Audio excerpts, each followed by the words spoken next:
evening, ladies and gentlemen, and welcome to Eerie Hour with Erich. For those who wish to hear tales of the strange, the macabre, and various urban legends, you have come to the right place. Tonight, join us around the fire as Erich reads a spine-tingling tale for your entertainment. Prepare to be scared, for this is Eerie Hour with Erich. And now, ladies and gentlemen, here is your host, Erich.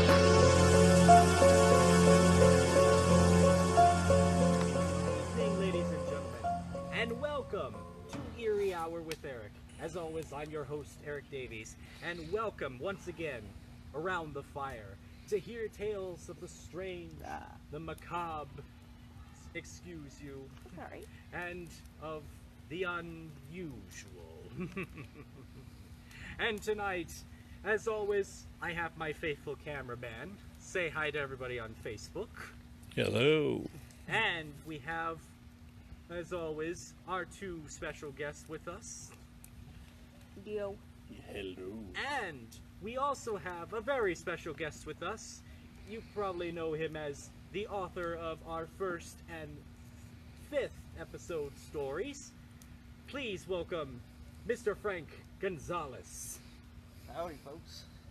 And of course we have Duke the Ghost Dog accompanying us tonight. And as always, yes, we are applying social distancing guidelines. Ladies and gentlemen, tonight's tale is a bit unusual, as it was sent to me by an anonymous source. You see, I received it in my email inbox. There was no return address, no sender, no anything. And just like with Smile Dog, I was a bit hesitant to open it up. But then again, this is Eerie Hour with Erich, so we like to investigate the strange. Anyway, I opened it up, and it said it was from an anonymous author, and that it was to be read with the utmost importance. That's all it said, ladies and gentlemen.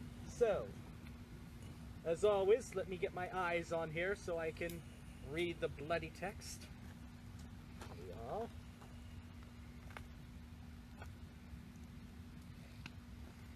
Little illumination. Yes.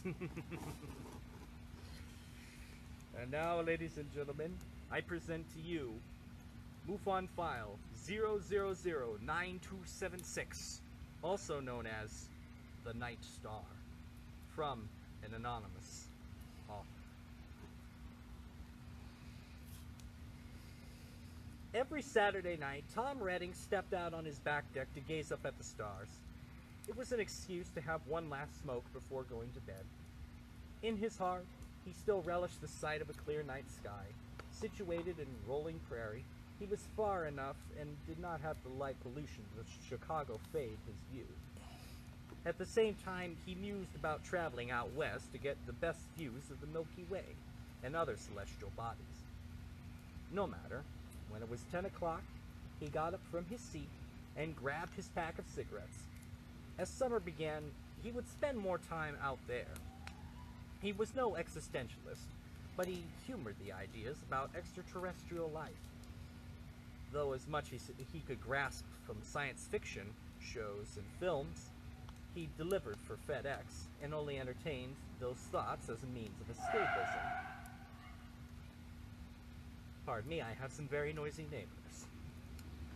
As much as he enjoyed all the provoking thoughts most programs had to offer, he still didn't take much stock in the reports of unidentified flying objects.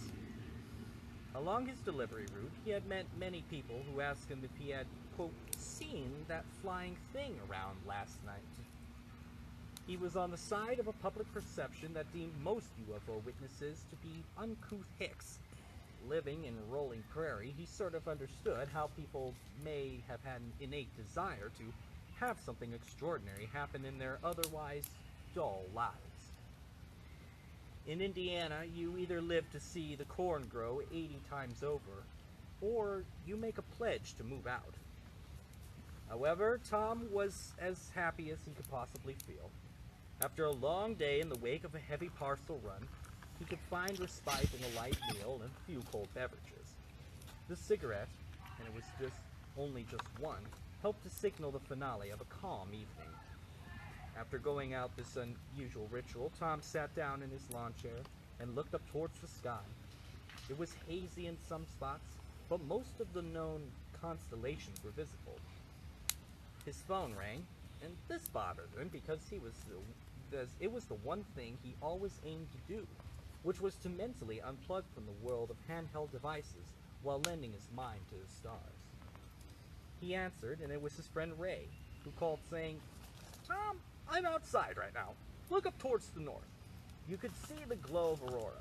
It's bright enough. I bet those folks down in Indy can see it." Tom sighed. "I think you don't spend enough time looking up at the stars because you're probably seeing the glow from the faint light pollution from Chicago." Ray asked, "Really? You think that's what it is?" Tom asked, "How much have you been drinking?" Ray said, "Same as you, jughead." Tom laughed and said goodnight, then hung up. He leaned back and looked north to where he saw that faint glow on the horizon. He thought to himself, funny how people who don't know how to recognize objects in the sky are quick to jump to conclusions. He looked up and saw Venus, thinking how many people might think this was some strange omen in the past, or just another star. To his far right, he saw a slow-moving light with no marker lights. He laughed again, thinking, and the lights of a satellite still flood UFO networks with false reports. He leaned further back into his chair, taking one long drag on his cigarette, and fixated on Orion to spot out Sirius. There was something mildly odd, as it appeared there was an equally large star right next to it. He remembered hearing about how fast light travels, and thought maybe the light from that newly formed star made its way to Earth. He was ready to turn his gaze when he noticed the star move at a crawling speed eastward. The light brightened, then dimmed.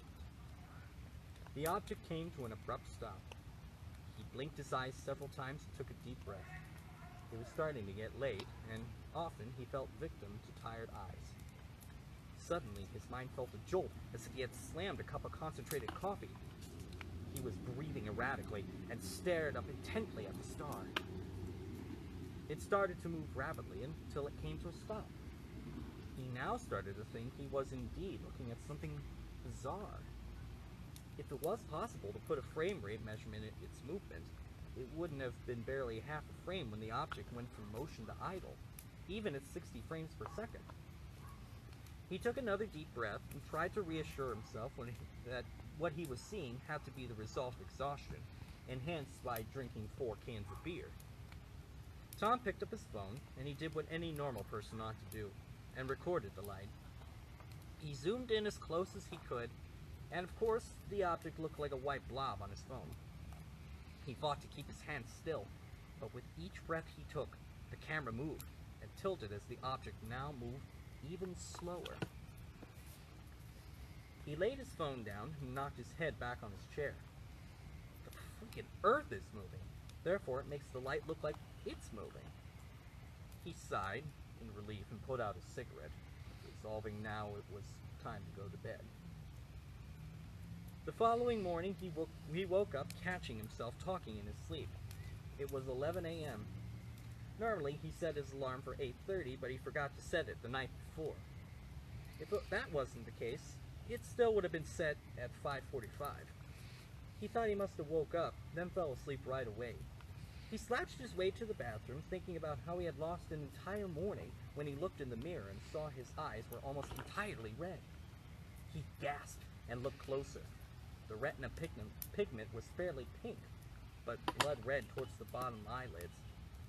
Tom panicked and grabbed his phone to look up these symptoms. After going through several articles, he realized he didn't have any particular symptoms beyond the fact that they were red. When he returned to the mirror to look again, he was shocked to see the pigment was normal.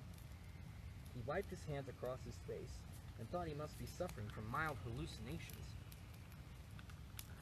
Picking up his phone, he went to messages inbox, and he saw he had 7 unread messages. 3 were from his brother asking him to join them at brunch, and 4 were from a contact, read simply as unknown. When he hit each message, they read as multimedia files. When he clicked on them, he got an alert saying, "Unable to open file." Whatever the case, Tom felt he should at least contact a doctor about his eyes. He spent his career staring at names and numbers and parcel addresses. It was possible this was affecting his eyesight. However, during the following week, he had arranged a brief visit with his eye doctor, who said there was nothing wrong. When Tom asked about the correlation between having hallucinations and eye damage, the doctor said those traits belonged to more than the mind than the eye. Regardless, the work week flew by, and it was Saturday again. Tom chose to lay off the alcohol and spent the evening watching TV. When it was 10, he stepped out to look up at Sirius. The light wasn't there. He felt relieved, thinking he was only seeing things on that particular evening.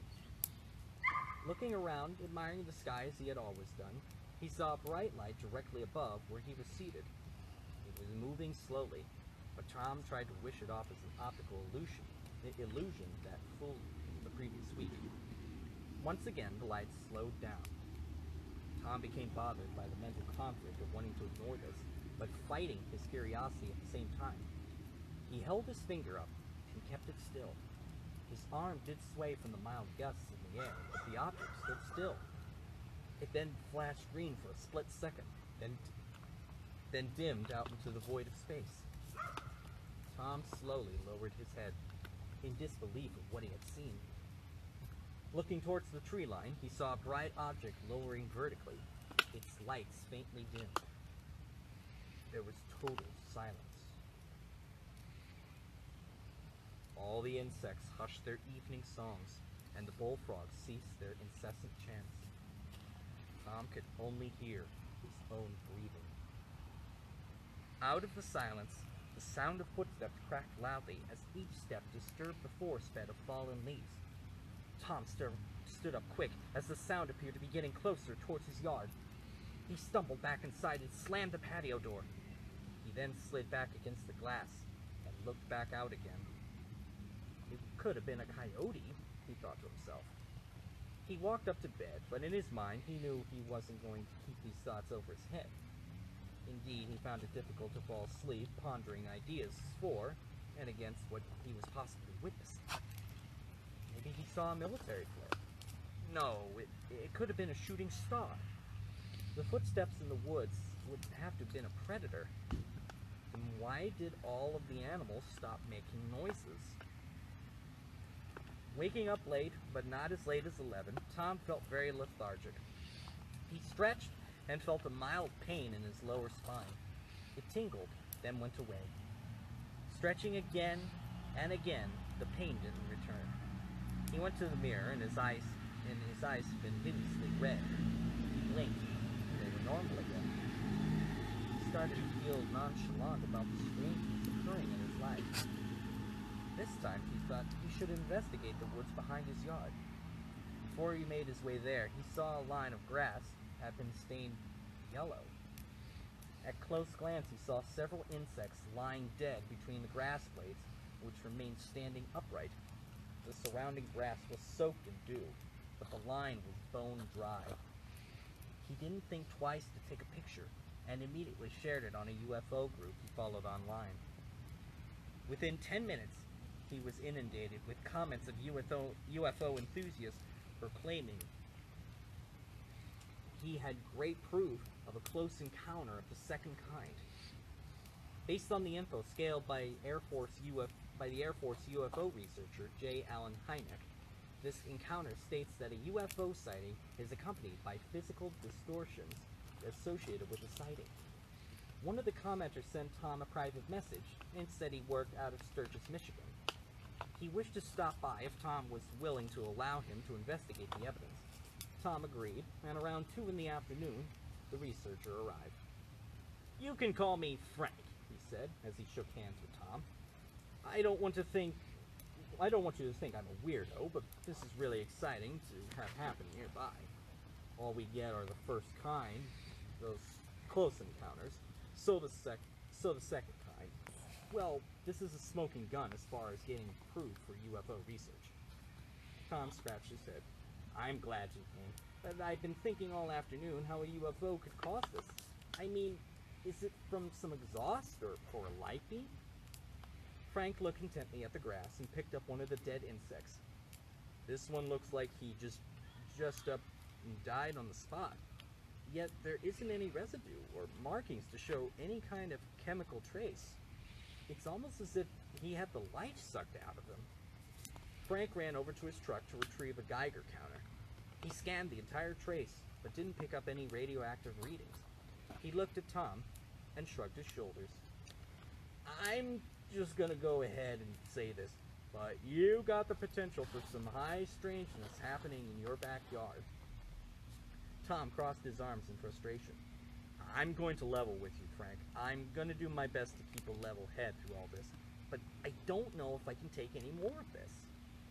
Tom briefly explained the anomalies with his eye color and his back pain, to which Frank remarked, "My God, then you must be one of them." Tom became annoyed but said, "Don't humor me like that. I've been around the supernatural block enough times to know not everything around a UFO is extraterrestrial." Frank backed up towards his trucks, smiling. "We should keep in touch, but you will see, Mr. Redding. You will see." He got into his pickup and drove off, staring at Tom the entire time until he was out of sight. Tom looked back at the grass and noticed the green pigment was returning, and in an odd instant, the insects all flew up from the ground and resumed their flight unabated.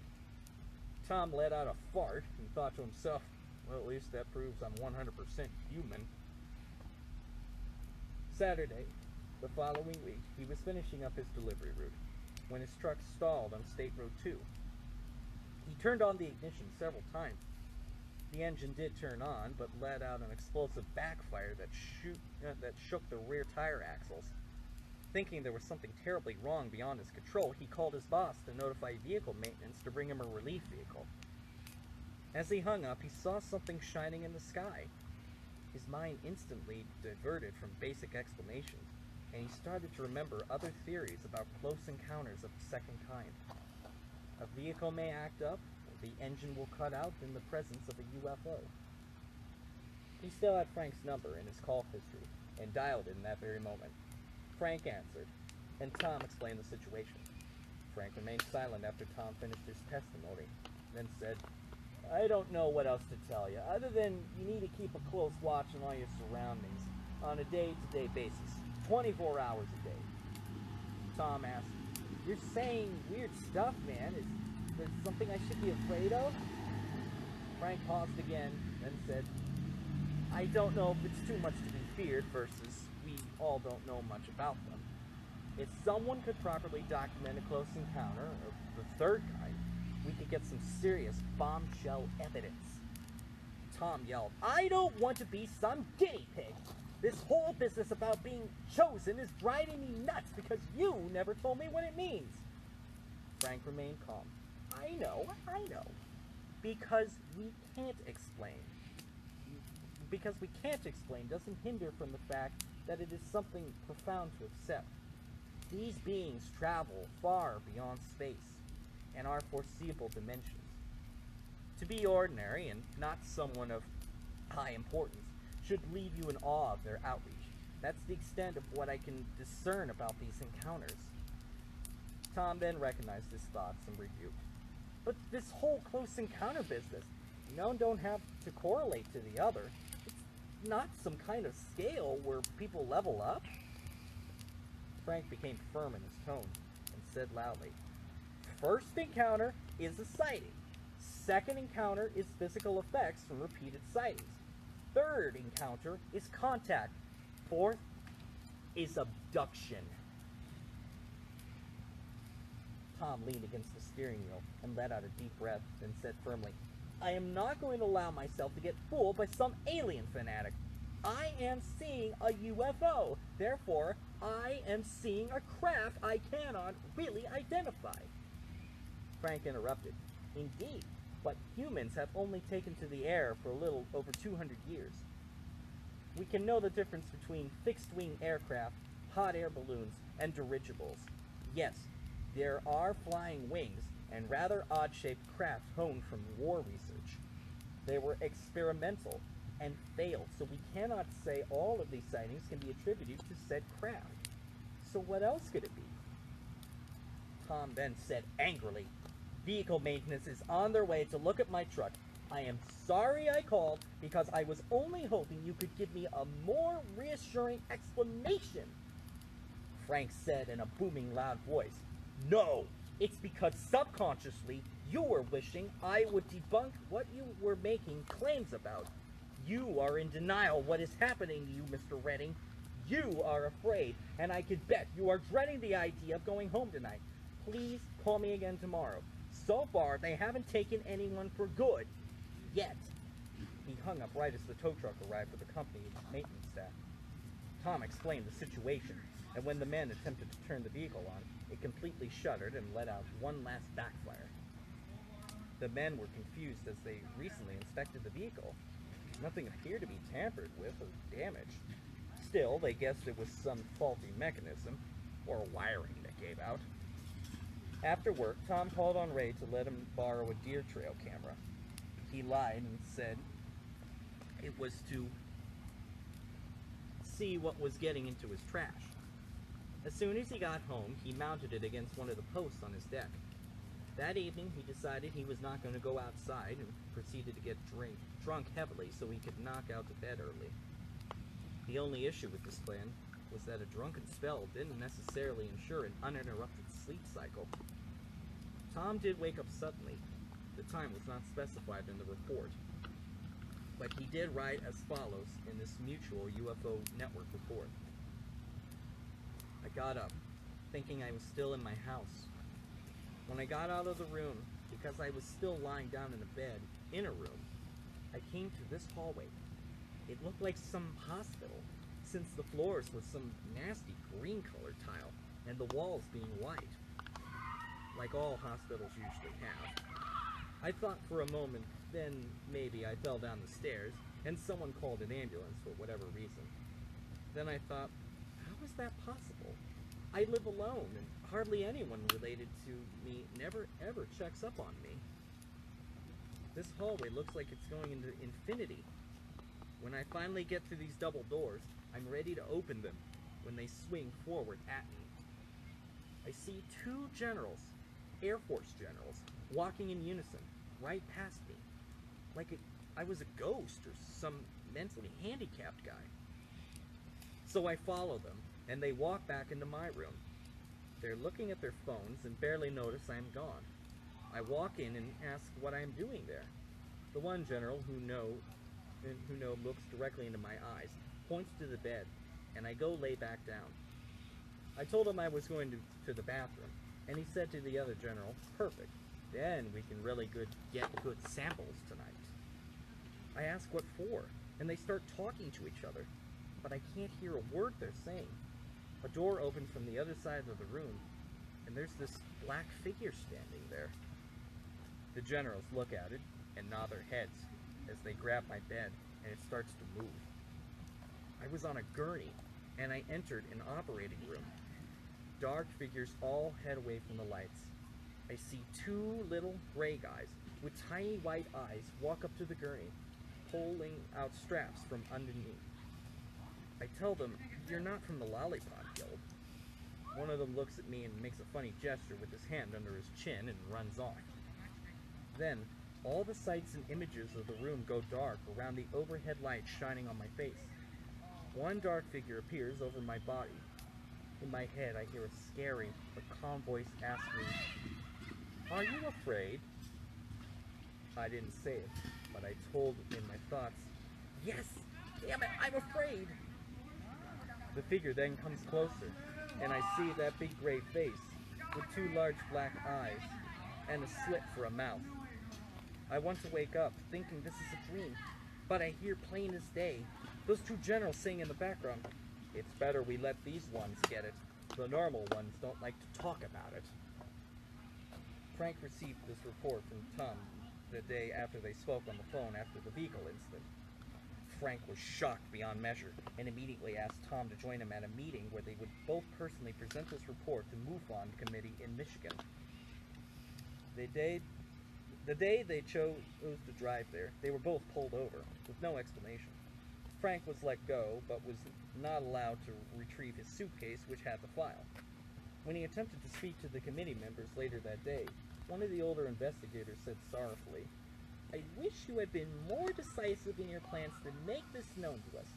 Calling the office, you should have thought maybe for a moment they could be listening to your conversation.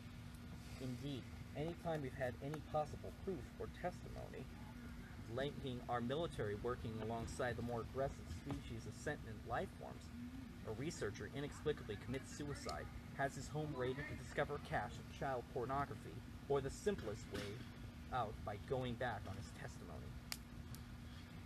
5 days later, the military changed up the link of stories, claiming Tom was getting into parcels on his delivery route, stealing painkillers. He was sentenced to 18 years in prison.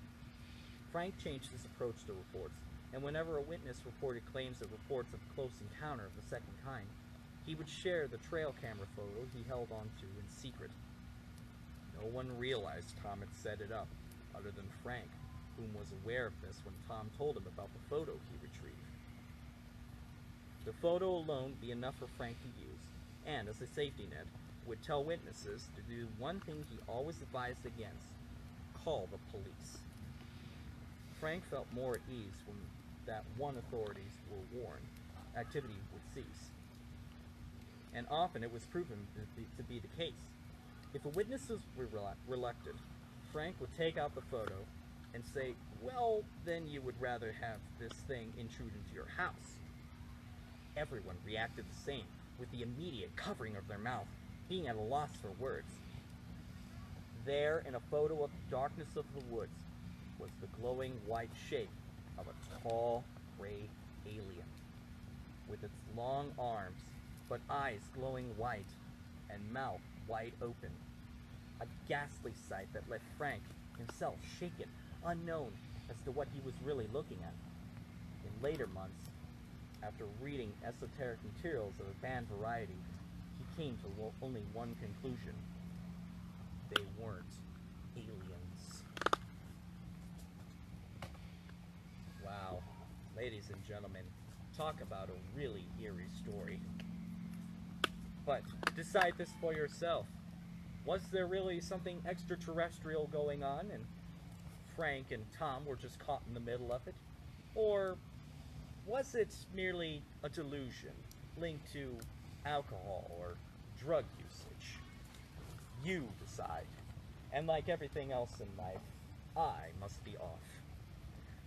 Those of you that have tuned in to watch tonight's episode of Eerie Hour with Erich, I'd like to thank you so much for doing so. And those of you that are going to watch this episode in the future, I thank you as well. Also thank you to my special guests, as well as my ever-faithful cameraman.